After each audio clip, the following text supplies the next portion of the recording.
All right, appreciate everyone for joining us for Penn State Football Media Day. We'll start with an opening statement from Coach, and then we'll open up to questions. So it's great to see everybody back. Appreciate y'all coming out to cover Penn State football, as always, practices and games. Entering my 12th season at Penn State, it's been an honor to lead the program and be a part of the community. Preseason camp began on Wednesday. We've had 2 practices so far, which I think you guys are aware of. About to have practice number 3 today. You guys will get a chance to get out there and see some of it, which will be great. Really proud of how hard the guys worked all summer. We've had a really good summer period. The testing numbers have backed it up. As you guys know, we have 12 years of data to compare and contrast in terms of strength numbers, in terms of speed.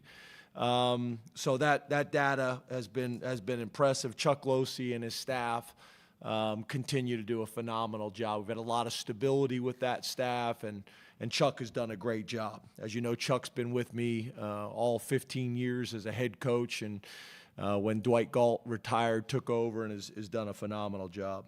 As I mentioned at Big Ten Media Days, really excited about the additions we've made to our staff. Jim Knowles and Stan Drayton, both guys with head coaching experience, both guys with national championship experience. So been great having them, and they're doing a phenomenal job. I said it at Big Ten Media Days. I think when you look at all of our personnel, not just the players, but the staff and players, it's the best combination that we've had in my 12 years here. The depth, the experience, the talent is impressive. So that's been fun to be a part of, and I think those guys have brought tremendous experience to us. We're proud of the 19 lettermen that we have on our staff, spanning 5 decades of history, going back to the 1980s. I think it's a testament to this program, the culture that we've built, what Penn State means to so many people, that these guys want to come back and be a part of our program. And I think it's invaluable, right?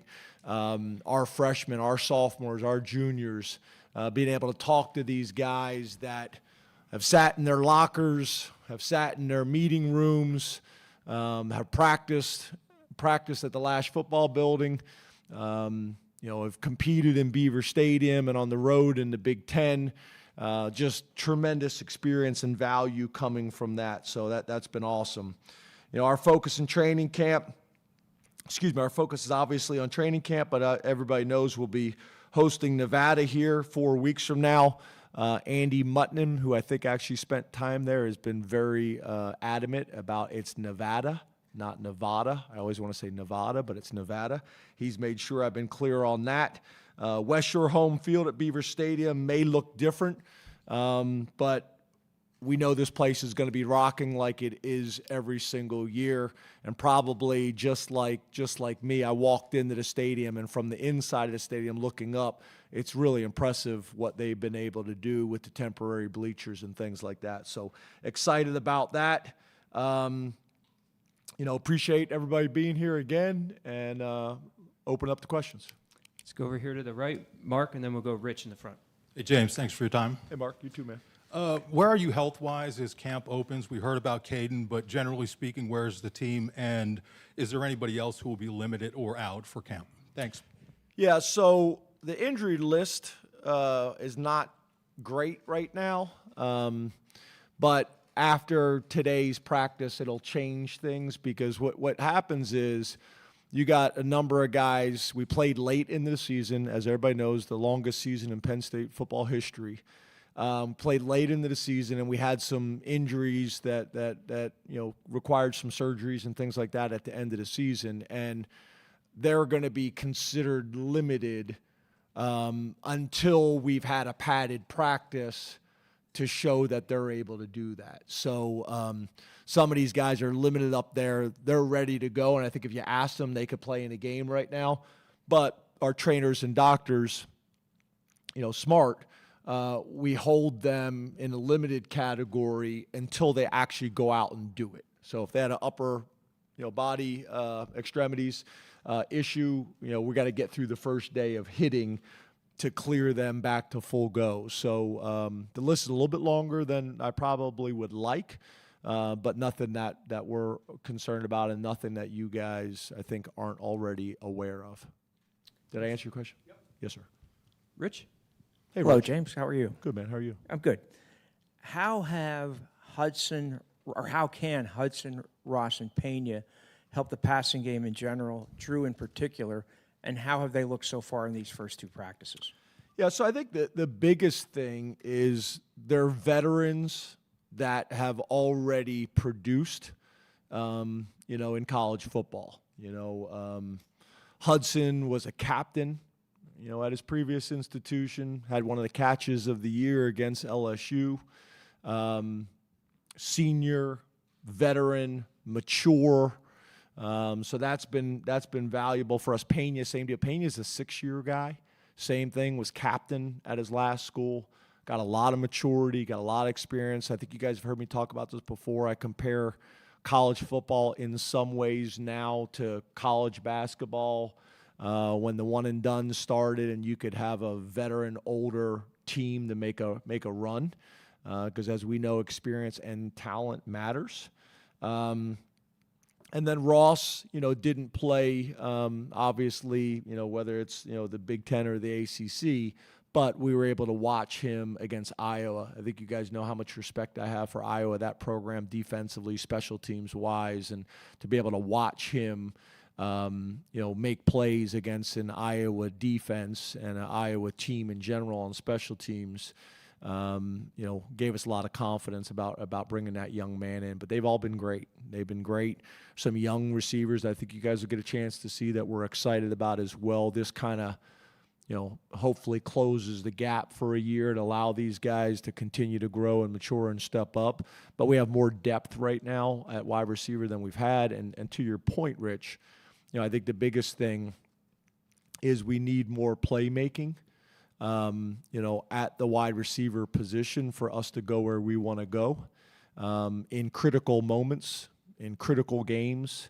Obviously, Ty Warren and our running game, most of our offense was built around those things. I think in a lot of ways, if we continue to trend in the direction we're headed, it'll make us more difficult to defend, because if you went in the last year, it was stop the run and stop Tyler Warren, right?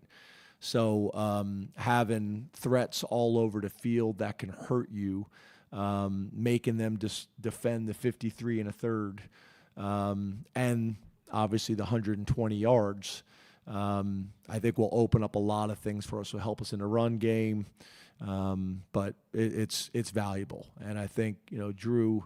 Having more people around him making plays for him, I think will be really valuable. We've all seen. We had our whole deal here. I forget who it was and when it was, but just chuck it deep, right? That whole thing that we went through as a community together. We went through it together, right? But there's some of that, right? Like, how many college football games have you watched, or even the NFL, where a quarterback chucks it up and it's double coverage and a receiver goes up like Allen Robinson used to always do and come down with it. You think about that play in the 4 overtime Michigan game, right? And then the announcers, whoever's saying, what an unbelievable throw or what an unbelievable play. Well, a lot of that, deals with the wide receiver making that play. So, that playmaking production from the wide receiver crew, from our tight ends. We've had as good of a tight end room over the last 5 years as anybody in the country, and we're excited again about that room. And then being able to use our 2 running backs in more ways. They grew dramatically last year as receivers. I expect them to take another step this year, and we want to be able to get them the ball in space as well. So a lot of weapons, a lot of people to use, but we're going to have to build on this every single day. Over here on the right, John. Hey, James, how are you? Good, John. How are you? Doing good. We've talked a lot, obviously, about the role that Jim Knowles is going to have in this defense, and you mentioned blending them in the past. Where do you feel like the defense is when it comes to blending a Penn State defense and a Jim Knowles defense, and how different is it with the players, specifically in the secondary? Yeah, so obviously there are some tweaks and changes, and there are every year, right? Whether we keep the same coordinators or not. But the majority of it is me having a list of guys that philosophically believe how to play defensive football, similar to us and how we have done it. We've been fortunate. I think we've had 4 defense coordinators here. Every single one of them has had a top 10 defense at Penn State. So I think that was attractive to Jim. But I think it was also attractive to Jim that when he watched our tape, there's some similarities in what he believes and vice versa. So those things help. And then once you arrive, it's, okay, what needs to change? What can stay the same? And then I think the other thing is, hopefully this is his last time doing it, but, he installed the defense at Duke. He installed the defense at Oklahoma State. He installed the defense at Ohio State, and no different than everything else. Every time you go through this, you get better at it as well. So he's in a really good place. Our defensive staff's in a really good place. I think we're pretty far along, but it's still day 3. But there's some tweaks and changes in the secondary. I think there's some tweaks and changes up front too. We've been predominantly, really since Manny came, an attack front defense, and we've been predominantly a man cover team, and we'll still do those things, but there are some technique changes up front in terms of how to play blocks. There's some changes, with the linebackers. Again, with Manny, attack front, we were gapped out. Linebackers had a gap responsibility, and this defense requires the linebackers to play more of a traditional linebacker and read things out a little bit more. And then in the secondary, we'll just have more coverage diversity, which I think will be important because there's going to be 2 or 3 games a year where you just can't line up and play man, right? And that coverage diversity will be important for us moving forward. And those things were a lot of things that me and Jim discussed before he came here. Back left, Allie. Hey, Hey, James, how are you? Good, how are you? Good. I think we've talked a lot about the monetary ways that revenue sharing NIL can impact your players, but particularly now as you emerge into yet another new college football, how can those monetary discussions help players understand maybe more about contracts or the services exchanged from both sides, particularly as you send guys on into the NFL and they start doing that. Now they're not doing it as rookies necessarily, but they could be doing it in college. And then you think about an alumni of this program, Micah Parsons, doing that right now with Dallas. Yeah, so as you can imagine, it's day 3 of practice. I'd love to talk about practice. I understand the question, and we don't get a whole lot of opportunities to kind of interact in the off season and talk about these things. But what I'm trying to do is trying to get our team, which we've done a really good job. The leadership has been great about this. We have very structured in-season kind of plans of when we do football, and then a small window of time of when we do NIL and those other things. But it's obviously a part of college football, and I do think your point is a good one. I do think it prepares them for their futures. Went through this a couple years ago with Saquon. Obviously, there's some things going on with Micah, and we had a chance to speak yesterday. But at the end of the day, again, we're in football season right now, and based on how the calendar stayed the same, we're going to have to deal with some of this at the end of the season. But I sure don't want to be dealing with it right now during camp, and I sure don't want to be dealing with it, during the season. And I think that was a big part of our success, because we've all seen a ton of programs that have not handled this well, and it's become a distraction, with the coaches and with the locker room. And I think we're in a good place. With those things. So, but I understand the question. In the front, or I'm sorry, in the right, Neil. Sorry, Greg. Psych. Sorry. Maybe we'll get there, maybe. Neil? Age. Yeah. James, just wondering. What did you say? How are you? I said age trumps. Oh, age. Neil, how are you? I'm good, James. Good to see you. You too. You mentioned, quote, where you want to go. Are you guys more comfortable with the expectations this year, and how much has that been addressed with the team? Yeah, I think you guys have heard me say this. I don't really feel like the expectations have changed. The expectations in the Lash football building are always high. The expectations in Beaver Stadium are always high. The expectations in this community are always really high. That's a big reason why I came here. That's a big reason why our players chose here. To your point, are there more conversations and maybe heightened conversations going on nationally? Yes. But I think last year's a perfect example, right? We were a drive away from playing for the national championship last year, and 99% of the programs in the country would be jacked about that season and how it went. And I don't know if that was necessarily the case here, right? We win 13 games, and like I mentioned, we were a few points and a few drives away from playing for the national championship, and people were pissed.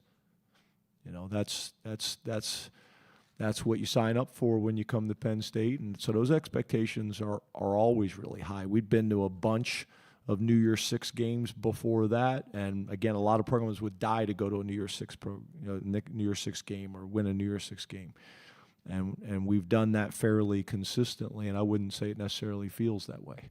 So. And I would not say it feels any different within our building, with our coaches and with our players. But I will say this, all the hard work that they have done, the number of guys that decided to come back, they've earned those types of conversations and that attention. But I would also say to you, which I think you heard me say before again, no one cares about preseason rankings. Like, I'm not going to frame the preseason rankings and put it in my basement in the man cave. Like, no one cares. No one cares. So all that's wonderful. We want to spend our time working on the things that are going to allow us to do the things that we want to do this year, starting with Nevada, and creating the habits and behaviors that will get us there, not talking about, not spending a ton of time talking about, goals and those types of things. There's a place for it, but we're focused on what we have to do to have the type of season that we want to have. Greg. How you doing, Coach?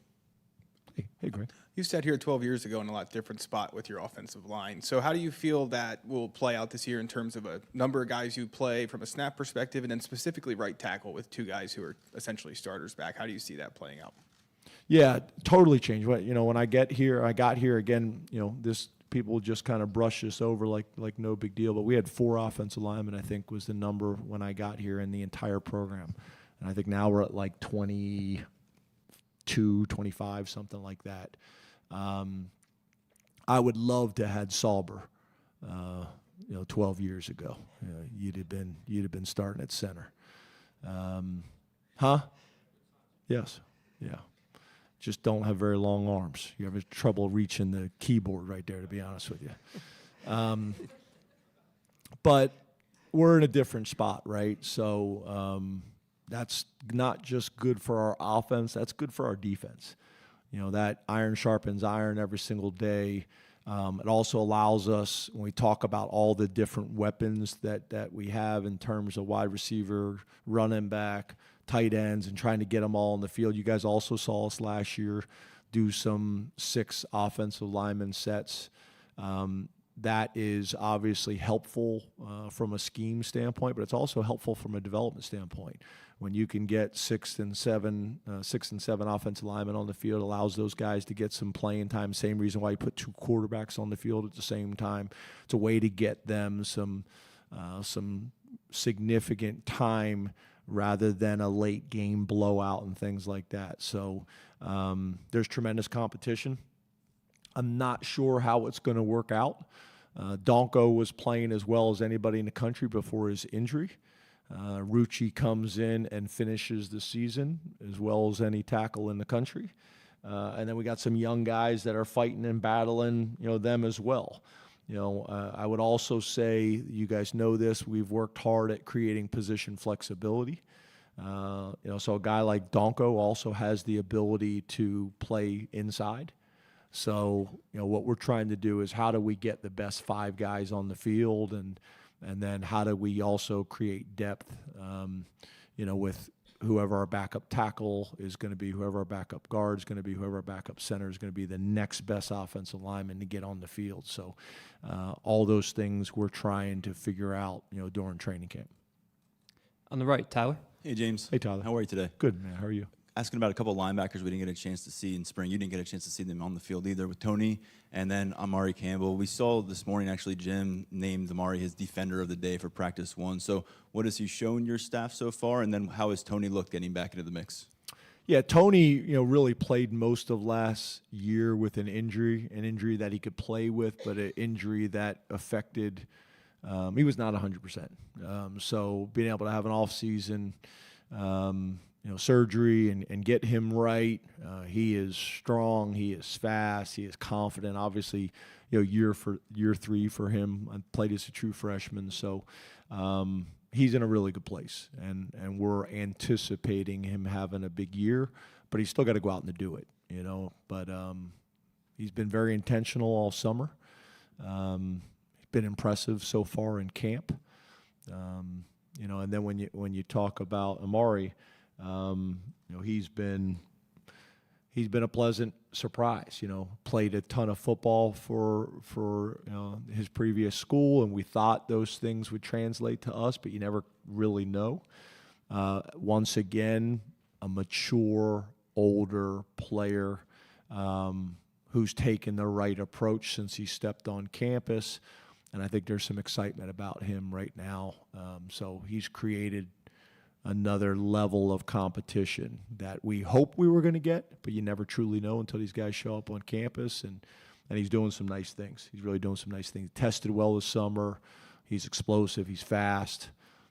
He's powerful. He's kind of compact. You guys will see him. He's not one of those 6'3", 6'4" guys like some of those guys we've had in the past, but he can cover ground, and he's got really good instincts. You can tell he's played a lot of football. And that's going to be valuable for us, going to create some really good competitions. We talk about Rojas and DeLuca and Campbell and Wiley and Specca and Nelson. There's going to be really good competition with those guys, and, Jackson, and then obviously some of the freshmen too. So it creates another layer of competition that we need. In the right middle, Bob. James, how you doing? Good, Bob. How are you? Good. You had touched upon Tyler, obviously moving on to the pros. How would you assess the tight end room going into camp, the depth that you have?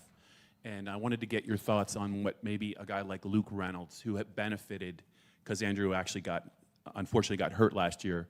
He got a lot of playing time. He looks like he's added some good weight. What he can do for you, and just your thought on the tight ends overall and their impact on Andy's offense. I guess the first thing I would say is I don't think enough people are talking about Khalil Dinkins. Khalil Dinkins did all the dirty work last year. Every time we threw the ball to him, I think it was a touchdown. That's a little bit, being a little dramatic there. But caught a ton of touchdown passes. His touchdown to catch ratio was really good. Big, strong, physical. And his improvement in so many areas since he stepped on campus has been dramatic. I think he's got a very bright future. I think he's going to have a great year for us, and I think he's going to have a chance to play for a long time in the NFL. Rapp's another one. Rapp, was in position to play a ton last year, so losing him was significant. But to your point, we've done a really good job of recruiting and developing at that position, and Luke was ready to go and really flashed at times and did some great things. He's bigger, stronger than he was. Rapp is obviously hungry as heck to get back out there. And I think we're going to be in a position like we have been the last couple of years to have 3 tight ends that we feel like we can win with. So, I'm a big believer, as you guys know, in true tight ends and the value that they can bring to your offense. When you're when your tight end is really a big wide out, not as valuable. When your tight end is a slug and is just a blocker and is not a receiving threat, he's an extension of just the offensive line. That's not overly valuable either, but Ty Howell and our staff have done a really good job of identifying, recruiting, and developing true tight ends that are critical to what we want to do on offense. So those guys will continue to play a major part in our offense. But again, I think you guys know this too, is we're going to play to our strengths. If our wideouts are our best unit, we'll be in 11 personnel. If our tight ends are our best unit, we'll be in 12 personnel. If our running backs are our best unit, we'll be in 20 personnel. So they're not just competing with guys at their position. They're competing with who's going to be that 11th player to put on the field, the third wide receiver, the second tight end, or the second running back. And as you know, we'll do a little bit of all that, but it's important that we figure out what our identity is going to be and what puts us in the best position to be successful. That could also change a little bit game plan week to week as well. We got time for two more. Over on the right, Johnny. Good afternoon, James. How are you? Hey, Johnny. Good, man. How are you? Good. As Jackson and Ethan look to separate themselves in the backup quarterback battle, what are you looking to see there? And then is it necessary for that backup job to be decided by week 1? Yeah, so, that one in the spring was really tightly contested. I thought Jackson would be rusty coming back. He wasn't. He had a great spring. So we're going to, this thing's, I think, going to go right down to the wire. Depending if it finishes up like it did in the spring, it could continue throughout the entire year. If it's close, if there's a gap, there's a gap. But if it's close, I think the competition could go throughout the year. Whoever has the best week that week is going to be the backup quarterback type of deal, just based on how close it was this spring. Obviously, we have all the data to back that up as well in terms of completion percentage, third down percentage, touchdown to interception ratios, all those metrics that we all know are important in evaluating the quarterback position. Eliminating 3 and outs, those types of possessions, and then we've talked about this before, whether it's an interception or not. We also grade interception-worthy throws or interception-worthy decisions. Okay, just because the DB dropped the ball, that was still a bad decision or a bad throw. So having all that data to try to compare and contrast is valuable. But we'll see. Again, it could be there's a gap, by one of them, and it's clear who the number 2 quarterback is, or this will go through the season. And to be honest with you, if it's close all season, it could go in the next year. In terms of how this whole thing plays out. So they've both made it interesting. They both have traits that you get excited about. So it'll be a really important competition. I would say that across the board, right? The 2s and the 3s, you guys don't love talking about that a whole lot, but it's going to be critical to our season. Who's the 3 running back is going to be critical. Who's the 2 quarterback is going to be critical. Who's the 5th and 6th D tackle and 5th and 6th DN is going to be critical. That's going to play a huge part in our season. And then being able to get all those guys reps in the first 3 games so we can evaluate them not just in practice but in games as well. That's going to be important too. Last question, Audrey. Hey, Audrey. James. How are you? Good, how are you? Good, thank you. I wanted to ask about your safeties and kind of how do you feel like maybe what excites you about that group? Maybe who are some of the guys that you're hoping you can learn a little bit more about this preseason? Yeah, so, Wheatley, you guys all know a ton about him. He's played a bunch of football here. I'm really proud of him. His growth and maturity since he stepped on campus. I was giving him a hard time earlier today. Year 1 and year 2, we had some knockdown, dragouts. Is that the expression? What's that expression? Is that right, Rich? You like that? And we have a great relationship now. He understands what the expectations are and the standards, and is leading and is just high production, low maintenance, and I'm just very, very proud of him, and I think he's going to have a huge year. You guys all know the ball likes him. He's one of those guys. He's just always around the ball, got great ball skills. I think he's going to have a big year for us.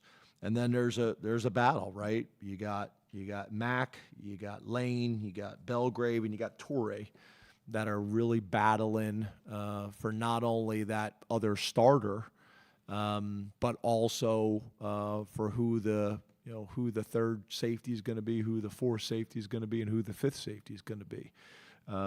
We also have some flexibility a little bit too, depending on how we do things.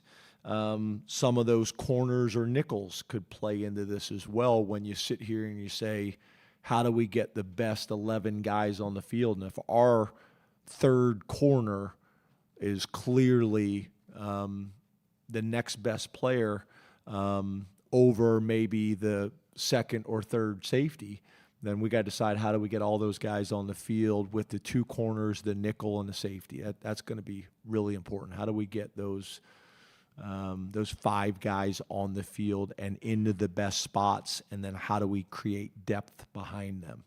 So it'll be an interesting battle, but Mac has been really good. I think he's happy being back. I think it's also been important. He's provided some really good messages for our guys that the grass isn't always greener.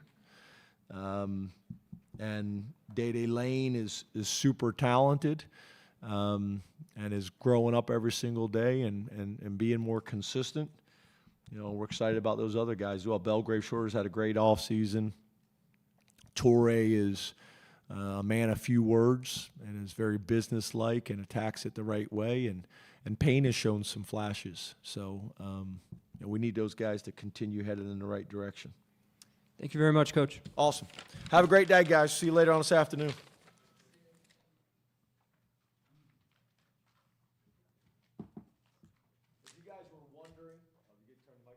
If you guys were wondering if I got bigger, I'm just wearing a smaller shirt. I've always been a tweener between a large and an extra large. I put the large on. I got over here. I'm like, I should have put the extra large on. But, yeah, it's not. I haven't been doing curls. It's just a smaller shirt. Yeah. But I'm not. I'm not confident. Yeah, I'm not. Yeah, I'm not.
Guys, please raise your hand. We'll take a mic to you. Anybody? We'll start up here with Pickle. Pickle.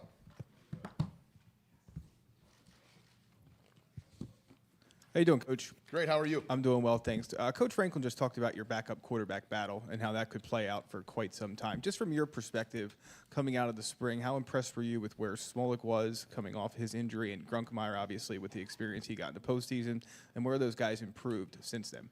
Well, impressed with both of them, where they were, how they left spring, and then going into through the summer, because there's a lot of development that does occur in the summer, and so those guys did it. And what you look for, and I talked to the offense about this, and this really applies to everybody, but not just those two positions. But nowadays, fall camp is a continuation of everything that we did in spring through summer and into fall camp. But before, when there was no ball that you could use in the summer, there was very limited time with the players. There's still limited time, but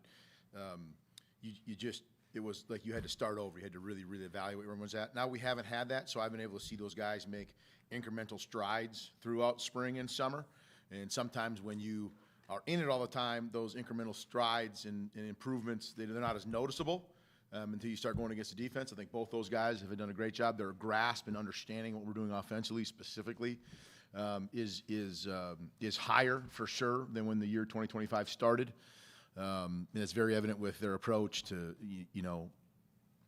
preparation, meetings, how they handle the huddle, all those things. It's very, very evident. So looking forward to that battle continuing. I think, this program is all about competition.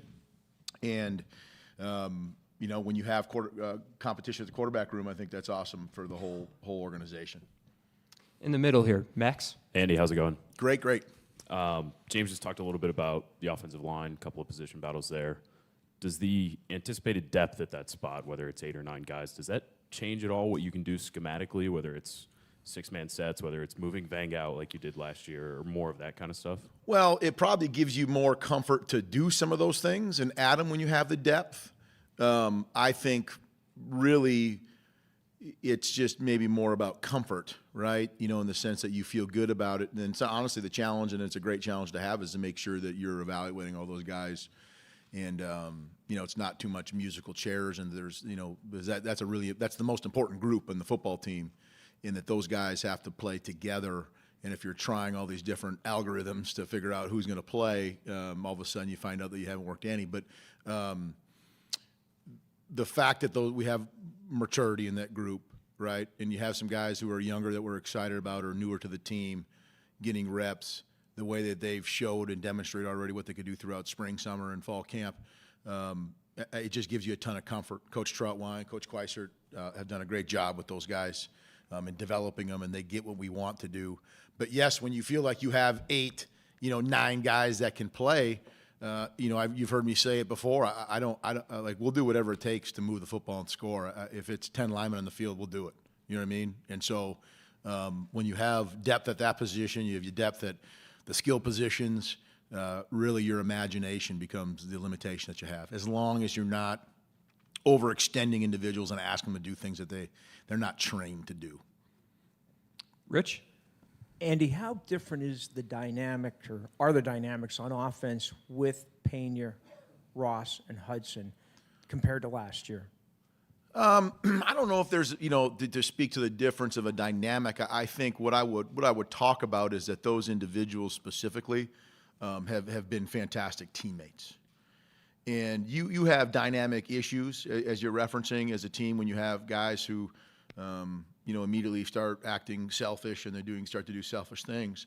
And those guys haven't at all. And they've been nothing but a great part of our program. And so the dynamics have been awesome because they're awesome, right, as people. And they work hard, they grind, they have been leaders in their own right. And as you know and can imagine, when you're newer, it's harder, to be a leader. Someone who's been in our program for a long time, like Nick Dawkins and Drew Aller, but those two, all those guys were leaders on their team before they left there, right? And now they're here in our program. So it's been awesome, and because they're awesome people, but it's also been great because they've added competition to the room, and they've added competition amongst each other. They've added competition to the other receivers who they might be younger, and they see it, and those guys have done a really good job of demonstrating things by example. Over here on the right, Tyler. Hey, Andy, how are you? Great. I want to ask about the tight end room. I know James said people aren't talking enough about Khalil Dinkins, but I wanted to go to Andrew Rapplier because we just really haven't had a chance to talk about him, period, because of his absence. What does it look like with him getting back onto the field this camp and thus far? And what have you seen over the past 7-8 months that we haven't that give you confidence he's going to be able to contribute this year? Well, I would tell you the first thing you can see with him is that just a willingness to want to inject himself to get better.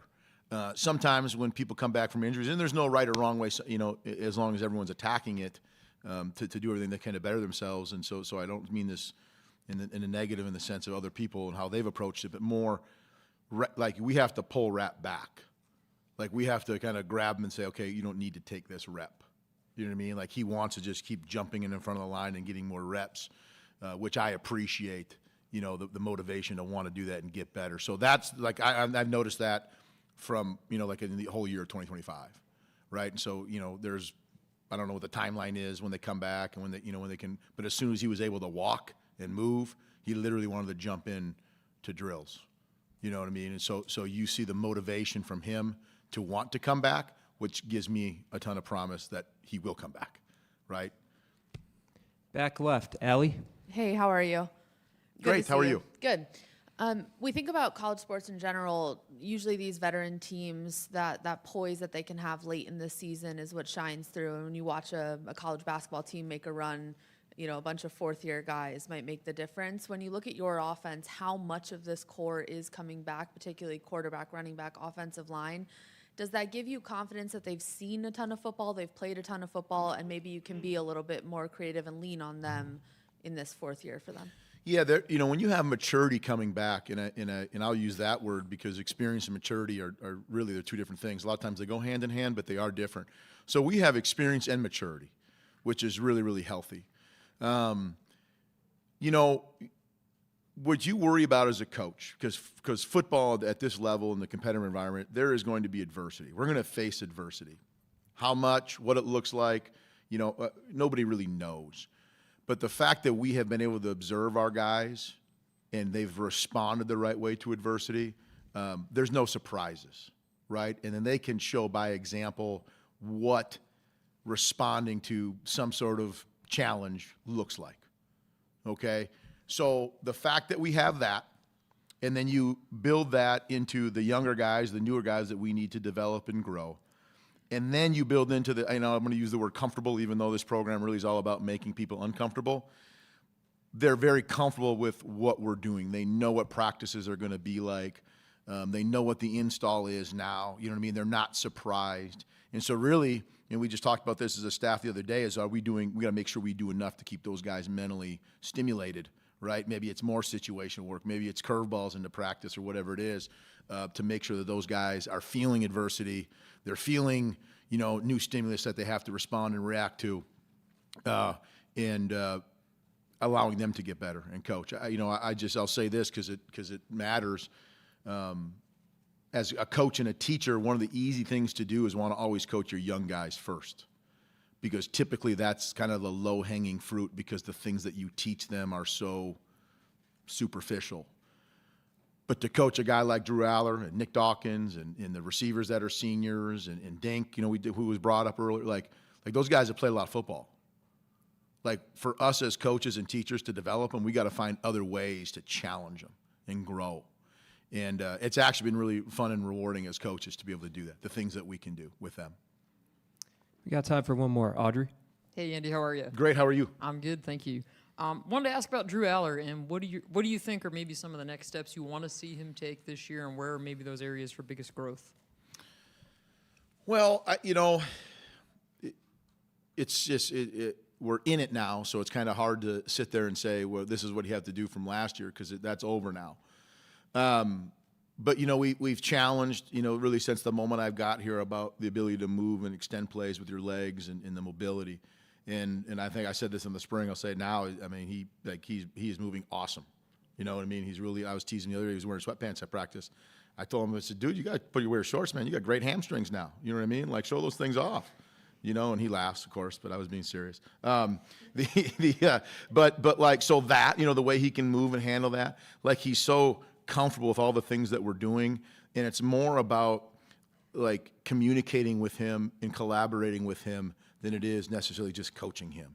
Like when I was referencing before about what do you got to do to get their best guys better, and a player like him who's so smart, who's cerebral, and he's going to work so hard and prepare so hard, like how do you collaborate with him and challenge and get him to maybe critically reflect on certain things, like for example this summer, we were talking. He's like, "You ever thought about this kind of route or do you think?" And I've talked about, yeah, I've coached that before, and here's why we really don't do that. You know what I mean? For him to see and understand and kind of grasp where, especially as an offense, it's really easy to just grab a bunch of plays and do them, but you can't do that because you can't train yourself and all those things, right? So to have those mature conversations about what we do, why we do it, what you saw, why he made the decision he did, is really what's going to help elevate him. You know what I mean? Like he's at the point now in his career here with Coach Franklin and being at Penn State, and like he has some autonomy, meaning like he doesn't need to be told what to do and think it, right? Like he needs to be involved in the thinking process, and it has very, very much been that. Thanks, Andy. All right, everyone, thank you. I appreciate the clap. Who was ever clapping?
Question, we'll take a mic to you. We'll start right here with Mike Gross in the middle right there. Yep.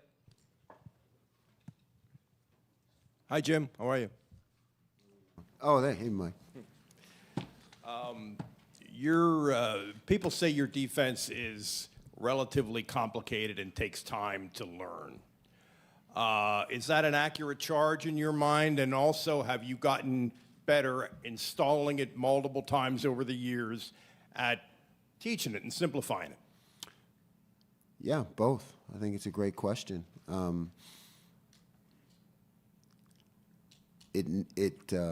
think in today's game of football, it needs to be somewhat complicated because you need to have answers for everything, particularly at this level. Offenses don't run the same things in college, which is more in the NFL they do. So you better have all different kinds of answers. But the key point you made is in the teaching and installing, of it. And I've gotten better at that. And I have to, particularly coming into a situation like this. Our charge is to be great now. So if it's too complicated or I can't get it installed in a way that the players pick it up quickly, then that's my fault. So I think I've developed a process that helps move it along at a more rapid pace. Over here on the right, Tyler. How are you today? Hey, Tyler. I wanted to ask about two linebackers that you've gotten a chance to see for a few practices now. Tony, who wasn't obviously available in the spring, and then Amari, who we saw you put out, was your defender of the day for practice one. What did he do to kind of earn that in your mind, and how would you evaluate what you've seen from Tony this year? Yeah, I didn't get to see Tony in the spring, right, because he was out. Certainly got to watch a lot of film on him and saw his talent. But just in a couple days, very impressed, very impressed. He seems to have developed physically in the off season, and not only that, but he's picked things up quickly, which is tough to do when you don't get the reps on the field. So in the first 2 days, I've seen his knowledge of the defense has been impressive. And he's able to perform, within the scheme and utilize his talents, in a way that he kind of jumped out. in the first 2 days. Amari, again, same thing. Just really watching film on him because he transferred here. But in 2 days, I see a lot of natural linebacker skills.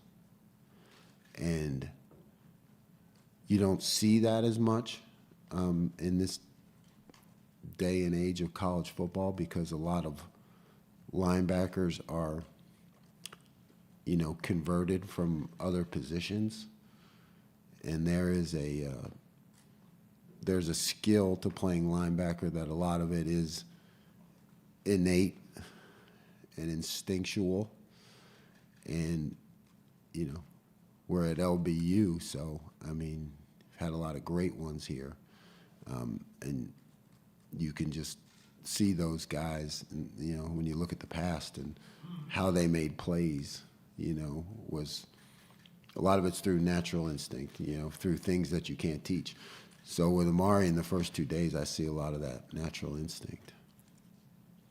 In the front right here, Greg. Coach, you mentioned Tony not being a guy you got to see this spring, but he wasn't the only one that's seen as a potential starter or contributor who wasn't available. So do you feel like you're where you want to be in terms of your install with your best guys, top too deep, so to speak? Do you feel like you're a little bit behind, or do you feel like you're in a spot where you're okay with everything? I think we're in a good spot, and the first 2 days,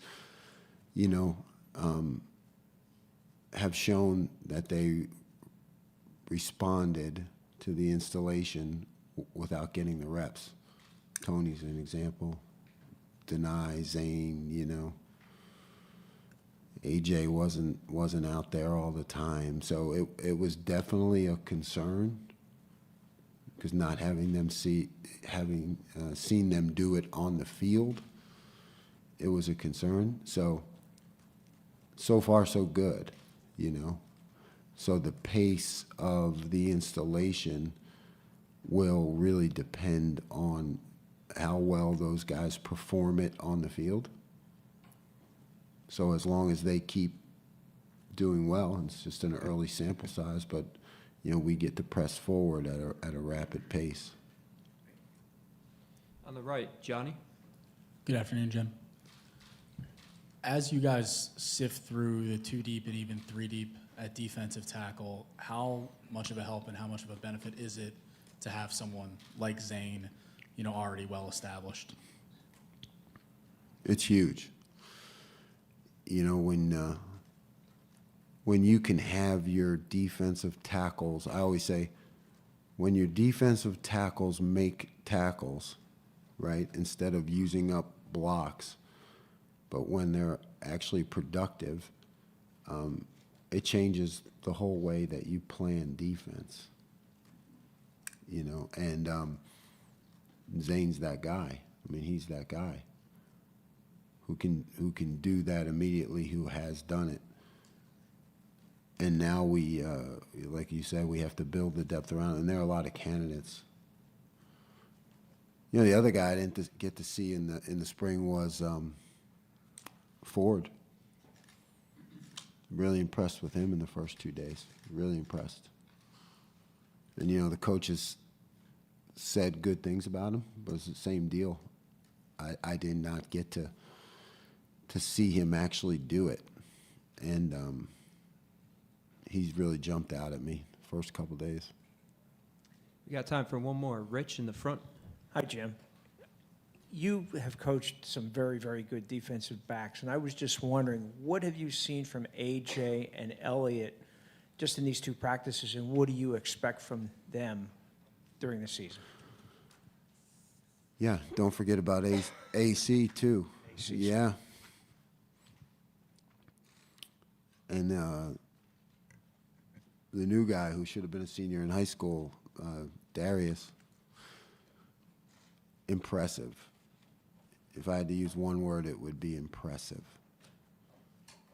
Terry Smith has built an awesome culture in that room. Those guys are playmakers. So I'm going to set things up for them to make plays. I saw it in the spring. I'm seeing it already in 2 days. they are a real strength of our defense. Thanks, Coach. That was easy. That was quick, man. The hard part's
All right, we got a special teams coordinator, Justin Lustig.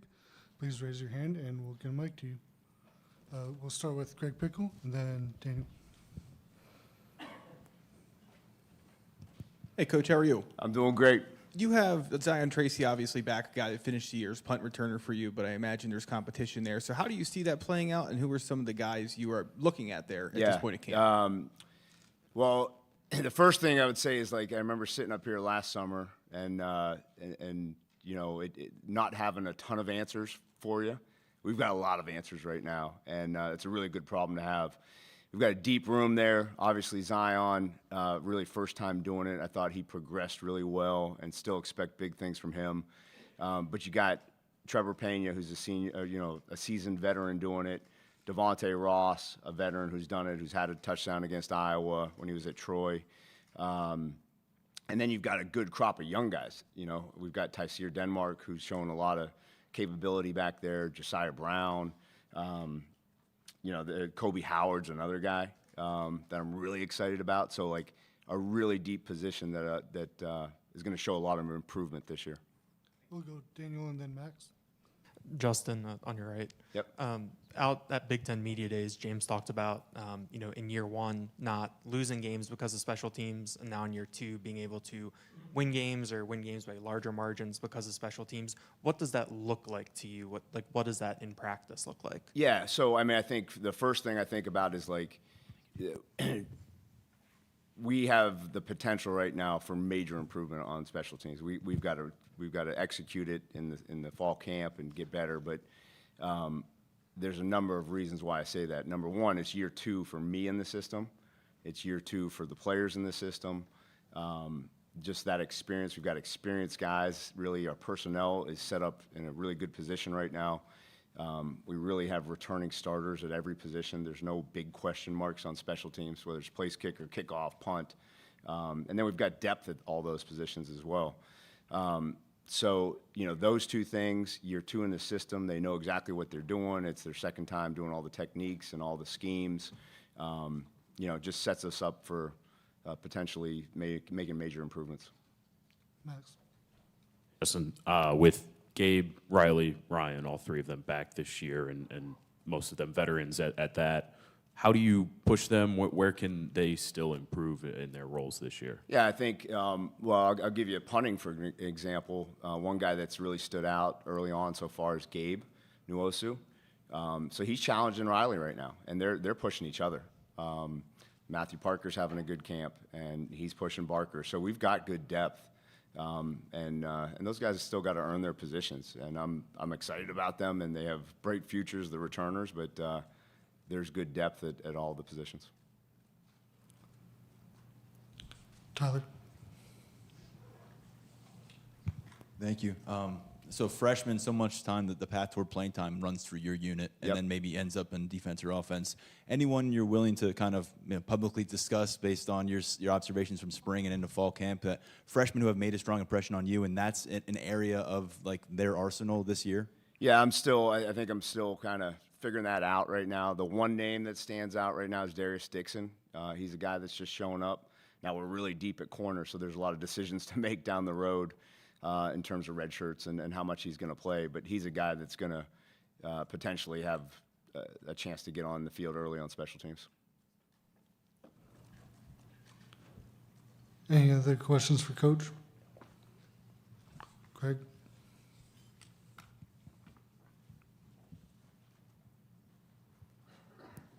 Coach, you also hold a Nichols coach position as a part of your title. Obviously, that seems to be a pretty big position in Coach Knowles' defense, and one where you would presume there's a lot of candidates. So how do you see that position group shaking out so far through the first 2 days of camp? Yeah, there's some similarities in terms of what we did last year. And Zion kind of held that spot last year, and he's been running with the ones right now. But again, another spot where there's some guys that have stepped up, Dinkins, Colin Dinkins, and Kenny Woosley have had good days so far. So just good depth at that position, and excited about those guys. And they're guys that can do everything, right? Like that's what that position is. You got to be physical, be able to tackle in the box, but you also be able to cover one-on-one. Tyler?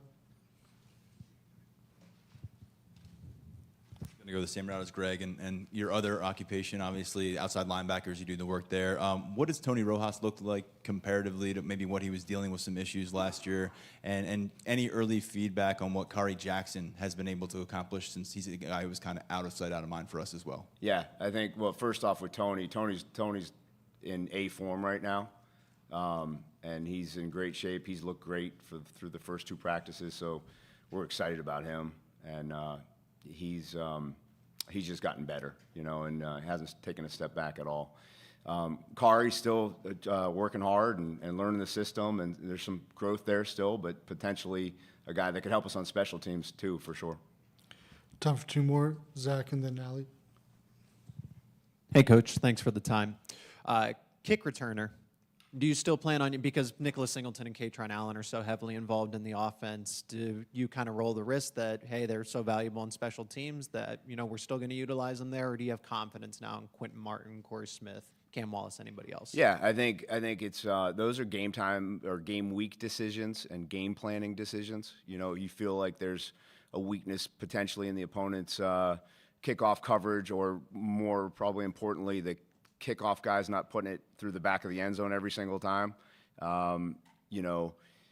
If we feel like we can really take advantage of a weakness, you're going to see Nick still back there. But certainly I'm confident in Quentin Martin, Corey Smith are 2 guys that we're expecting to be back there as well.